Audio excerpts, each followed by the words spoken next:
Okay, today I want to go over some ultra basics of Final Draft. I just want to talk about, hey, if you've bought Final Draft and you've never done any kind of screenplay writing, where do you start? What do I need to do in order to just start writing a script? This isn't going to be a terribly helpful video for those of you who have already written screenplays or you're already familiar with Final Draft and other screenwriting programs. But if you're completely new to the game and you just need something to get you started, I hope this helps.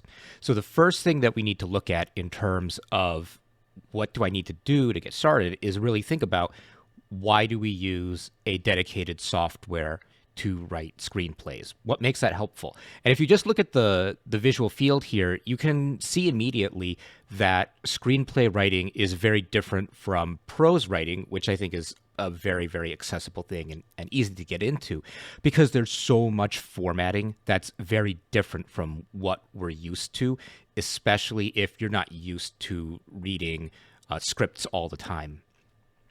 So you have specific spacing for these character designations for character names.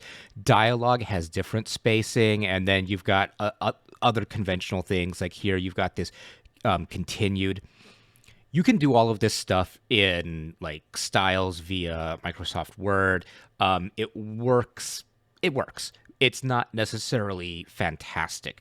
One of the advantages of a system like Final Draft is that it automates so much of that stuff. It makes it easy. And for a lot of people, it makes the formatting of the screenplay writing, which takes a lot of thought and, it can be a little bit fiddly. And it makes it much, much more transparent by automating a lot of that stuff. And that's really what Final Draft does really well. It automates a lot of things so that you don't have to think about how to do that stuff. You just do it. So mentally, you're always concentrating on, hey, what's going on in the scene? What's the emotional tenor that I'm trying to hit? How do I achieve that? What is my audience thinking about? All of those things that are really about what makes this screenplay narratively and emotionally fulfilling rather than technically correct, which is usually less helpful for you. Once you're ready to get started, I think Final Draft is easier to start with than ever before. You can just come up here to your file menu, hit new from template, and then up here you'll see a bunch of choices. You'll start in script, which is only middling helpful if you're really looking for a lot of structure to help you. Just go to this button for structure and it will show you several templates that are very, very helpful, right? 3-act, 4-act. I really like the Blake Snyder Save the Cat, and it'll give you the preview of the beat board, which is a nice kind of simple and straightforward, intuitive planning tool. I really like the fact that you can go through these templates and you can just kind of see the structures and imagine, okay, is this something that I want to take on? Final Draft is really great because if you go in, create that new screenplay, it'll actually open up with an explanation of what the template does. What are the things that are supposed to go into all of these parts? So there's a little bit of an introduction into Blake Snyder's theory of script structure. It gives you a little bit of information about, okay, the opening image, the theme stated. Here's the setup, what should be happening. Okay, and then there's a catalyst. What happens then? Break into two, fun and games, kind of my favorite part of the Blake Snyder structure. And I think one of his most insightful commentaries on movie structure. And you can take this beat board and you can figure out, okay, what in my script is the equivalent to all of these beats? What is doing that story work? And then you go in and you create that thing.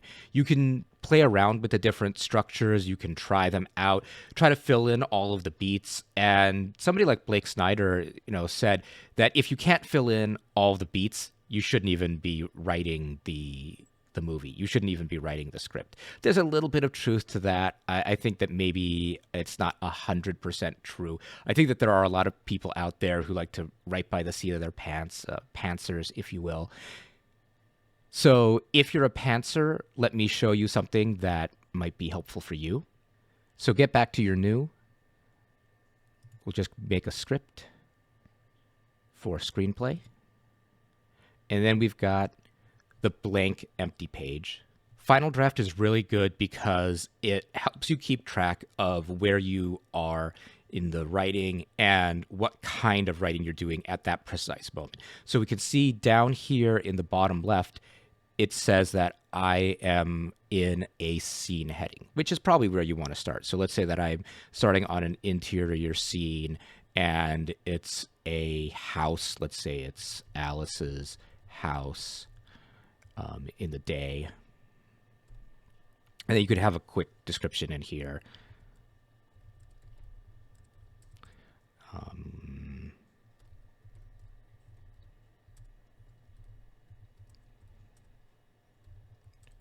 We'll see it's a brownstone 2-story in need of serious repairs. The interior is decorated in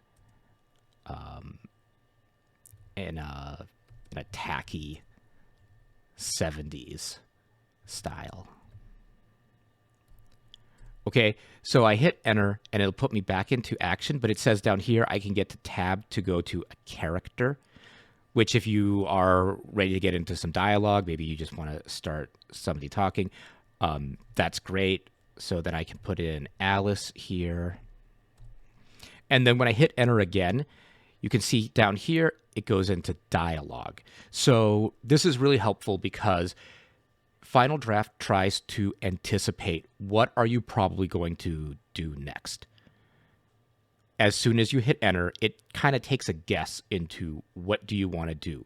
Now that you've established a character, you probably want that character to say something. So we have some dialogue.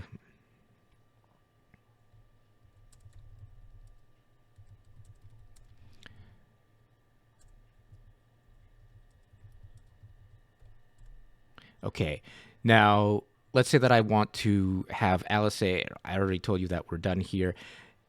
Now, if I want to go to my next character, I can hit tab to go into character again, and I'll get my next character. Let's call her Betty. And then I go back into dialogue.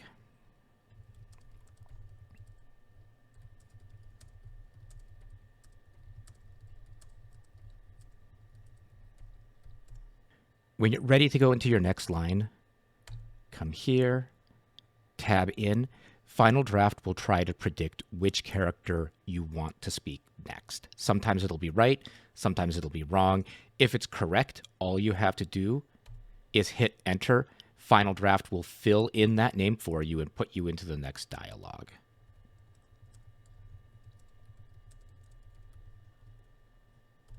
Okay. Another thing that's really helpful is that if you're not going to get the next thing that you want by tapping in, you can hit enter and you can get the full elements menu. So here, if for whatever reason, let's say that I need a parenthetical, this is a little bit of a bad idea.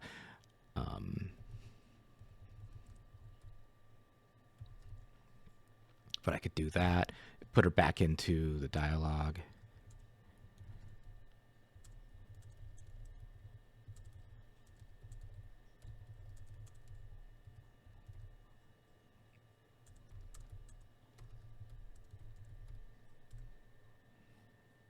Okay, now let's say I go into the next bit of description.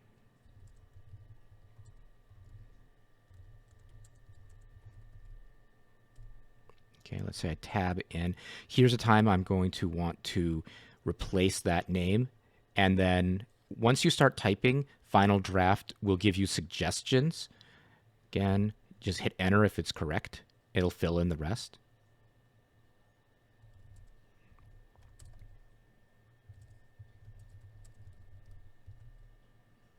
Okay. Notice that Final Draft automatically puts in this continued. So Final Draft is really, really nice about filling in as much of that formatting as it can. And some of that stuff it will actually correct retroactively, which is really, really good. It keeps people writing relatively quickly because a lot of the stuff that Final Draft will fix are things that you might have to, like, take your cursor and move around the script with and fix manually. Final Draft will just automate a lot of that stuff away, as will many other screenwriting softwares. Okay, I hope this has been helpful for you. I hope that helps you get started. If you have specific questions because you're getting stuck, go ahead and leave those in the comments. Otherwise, I will see you folks next time. I hope you write, and I hope you write a lot.